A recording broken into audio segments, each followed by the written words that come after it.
जो मसले हैं या क्या कुछ बड़ी बातें कही गई वो हम आपको सिलसिलेवार तरीके से बताएंगे। लेकिन आइए हम आपको बताते हैं कि दरअसल कोलकाता का ये जो मामला है, ये जो रेप और मर्डर कांड है, इसकी गूंज किस तरह से आज सुप्रीम कोर्ट में सुनाई दी और सुप्रीम कोर्ट किस तरह से सख्त नजर आया इस पूरे मसले को लेकर। कोलकाता डॉक्टर रेप और हत्या का ये जो पूरा मामला है, इसमें सुप्रीम कोर्ट साफ तौर पर सख्त नजर आया। दो टूक यहां पर कई ऐसी बातें जो ममता सरकार के लिए, कोलकाता के लिए सुनाई गई। सुप्रीम कोर्ट ने कोलकाता मामले का खुद ही संज्ञान लिया था। जी हां, आज सुप्रीम कोर्ट में डॉक्टर रेप और हत्या मामले में सुनवाई हुई थी और आज ममता सरकार और बंगाल पुलिस को सुप्रीम कोर्ट की ओर से फटकार लगाई गई। क्या कर रही थी आपकी पुलिस जब हजारों की भीड़ उस सेमिनार हॉल के पास, उस स्टेट डिपार्टमेंट के पास घुस जाती है, और क्या आपकी पुलिस कर रही थी, क्या प्रशासन कर रहा था? चीफ जस्टिस की बेंच कर रही है कोलकाता मामले की सुनवाई।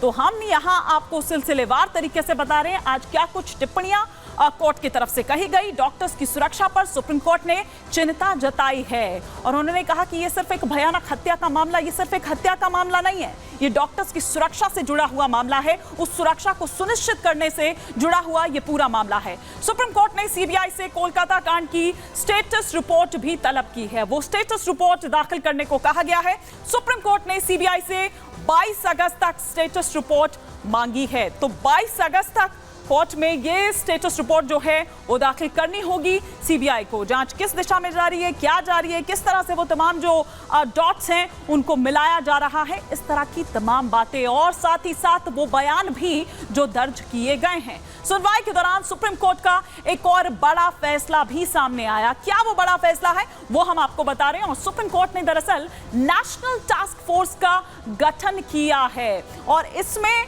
आपको बता दें कि ये एनटीएफ की सुप्रीम कोर्ट की निगरानी में जो एनटीएफ है, नेशनल टास्क फोर्स, ये बनाई गई है और इसमें वो तमाम डॉक्टर्स भी शामिल होंगे। डॉक्टर्स की सुरक्षा पर नेशनल टास्क फोर्स सुझाव देगी कि किस तरह से वो जो तौर तरीके हैं या उनकी जो सुरक्षा है उसको किस तरह से सुनिश्चित किया जाए। तो नेशनल टास्क फोर्स में कौन कौन से सदस्य हैं, कौन कौन इसमें शामिल है, किस तरह से काम करेगा, कौन कौन इसमें होगा, वो हम आपको सब बताएंगे। लेकिन इससे पहले हम आपको बताते हैं कि बीजेपी इस पूरे मामले में किस तरह से रिएक्ट कर रही है, क्योंकि मुखरता के साथ वो इस मुद्दे को उठा रही है, प्रदर्शन कर रही है। उनके स्पोक्स पर्सन शहजाद पूनावाला क्या कुछ कह रहे हैं, आइए आपको सुनवाते हैं।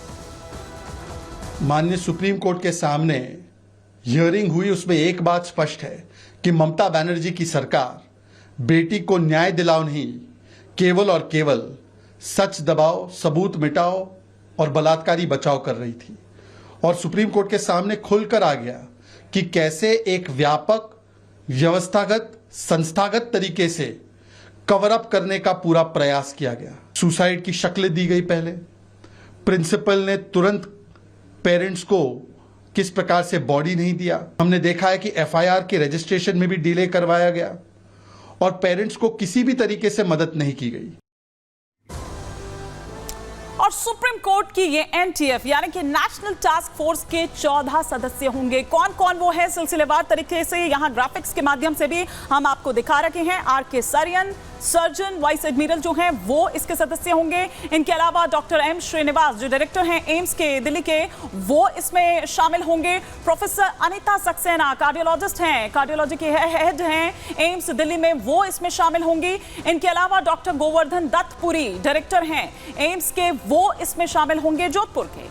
और इधर डॉक्टर पद्मा श्रीवास्तव, मतलब अलग अलग जगहों से, अलग अलग राज्यों से देखिए ये पूरी एक आप ये कह सकते हैं कि एक जो पूरा कमेटी है वो यहाँ पर बनाई गई है। 14 सदस्य इसमें हैं।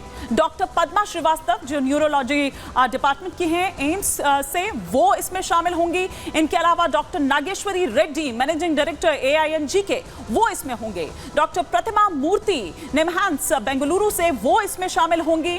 Doctor Saumitra Rawat managing member Gangaram अस्पताल के, वो इसमें होंगे। इनके अलावा बात करें professor Pallavi Sape dean GMC की मुंबई से, वो इसमें शामिल होंगी। कैबिनेट सचिव भारत सरकार, गृह सचिव भारत सरकार केंद्रीय स्वास्थ्य मंत्रालय के जो सचिव हैं वो इसमें शामिल होंगे। अध्यक्ष इसमें शामिल होंगे। इनके अलावा इसके साथ ही साथ नेशनल मेडिकल कमीशन के ये अध्यक्ष होंगे, अध्यक्ष नेशनल बोर्ड ऑफ एग्जामिनर्स। तो ये वो 14 सदस्यीय नेशनल टास्क फोर्स जो हम यहां पर आपको बता रहे हैं, और ये सुनिश्चित करेंगे क्या वो तौर तरीके हों, इनके सुझाव भी उसमें लिए जाएंगे। लेकिन इसमें सुप्रीम कोर्ट के वकील अश्विनी उपाध्याय क्या कुछ कह रहे हैं, उनकी क्या प्रतिक्रिया आई, वो आपको सुनवाते हैं। बंगाल सरकार की तरफ से सिब्बल साहब ने बोला कि 7,000 लोग आ गए थे इसलिए पुलिस भाग गई। तो सवाल ये बनता है कि 7,000 लोग एकाएक आए कैसे? 500 लोगों का ऑडिटोरियम में कार्यक्रम होता है, उस कार्यक्रम के लिए कम से कम 1 हफ्ते मेहनत करनी पड़ती, तब 500 लोग इकट्ठा हो पाते हैं। तो ये सॉलिसिटर जनरल ने बोला कि ये 7,000 लोग किसके कहने पे आए, कहाँ से आ गए एकाएक, 1 घंटे के नोटिस पे, 2 घंटे के नोटिस पे, और वो किसको बचा रहे थे? आखिर ये 7,000 लोग जो आए जिन्होंने पीटना शुरू किया, उसमें बहुत सारी डॉक्टर्स ने बाकायदा ईमेल किया हुआ है, डॉक्टर्स ने बाकायदा चीफ जस्टिस को भी चिट्ठी लिखा है, वहाँ के डीजीपी को चिट्ठी लिखा है, और इस समय वहाँ पे टोटल 7,700 डॉक्टर में से केवल 100 काम कर रहे हैं, 600 भाग चुके हैं। तो दीदी पर यानी ममता बनर्जी पर, ममता सरकार पर सुप्रीम कोर्ट आज कठोर, आज सख्त नजर आया। कोलकाता रेप केस जिसमें सुप्रीम कोर्ट ने सख्त टिप्पणी की, सुप्रीम कोर्ट ने ममता सरकार को जमकर फटकार लगाई। बंगाल पुलिस पर सुप्रीम कोर्ट ने सवाल उठाए। बंगाल पुलिस के डीजीपी को बदला जाए, ये सॉलिसिटर जनरल तुषार मेहता की ओर से ये कहा गया। पीड़ित परिवार को बॉडी नहीं देखने दी गई, ये भी उसमें कहा गया। किस तरह की गलत जानकारी जो है वो परिवार को दी गई थी। प्रिंसिपल ने इसे सुसाइड बताने की कोशिश की, ये टिप्पणी भी सुप्रीम कोर्ट द्वारा की गई। वहां बहुत ही गंभीर वारदात हुई है, ये भी कहा गया कोर्ट द्वारा। एफआईआर देर से दर्ज होने पर सुप्रीम कोर्ट की सख्त नाराजगी है, ये नाराजगी जाहिर की गई, ये टिप्पणी की गई कि देर रात तक एफआईआर दर्ज नहीं होती। ये वो तमाम मामले हैं जो शक जो पैदा करते हैं, संदेह पैदा कर देते हैं। वारदात के वक्त पीड़ित परिवार नहीं था वहां पर, यह सुप्रीम कोर्ट ने कहा।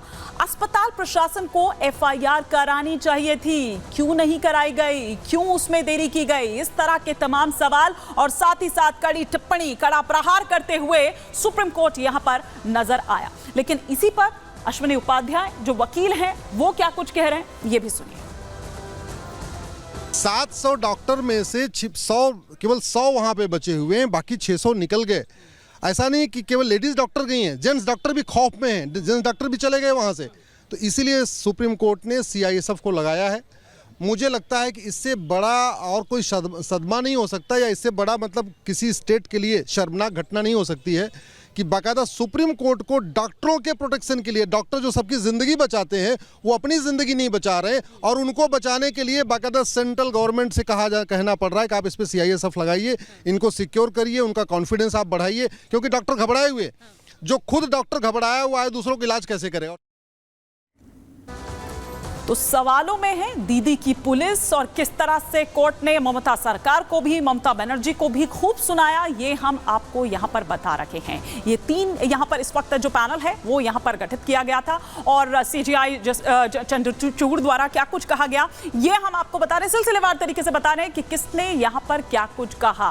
तो एक एक कर अगर हम वो तमाम जो ग्राफिक्स हैं वो यहां पर फायर करें तो उसके जरिए कि किस तरह से यहां पर जो टिप्पणी है वो दरअसल कोर्ट द्वारा की जाती है। खुद ही सुप्रीम कोर्ट इस पूरे मामले का जो संज्ञान है वो दरअसल लेता है, और फिर इस पर सवाल भी पूछे जाते हैं। वो तमाम जो लूप होल्स हैं उनके बारे में भी यहां पर पूछा जाता है कि आखिर ये गड़बड़ियां जो हैं वो क्यों की गई, या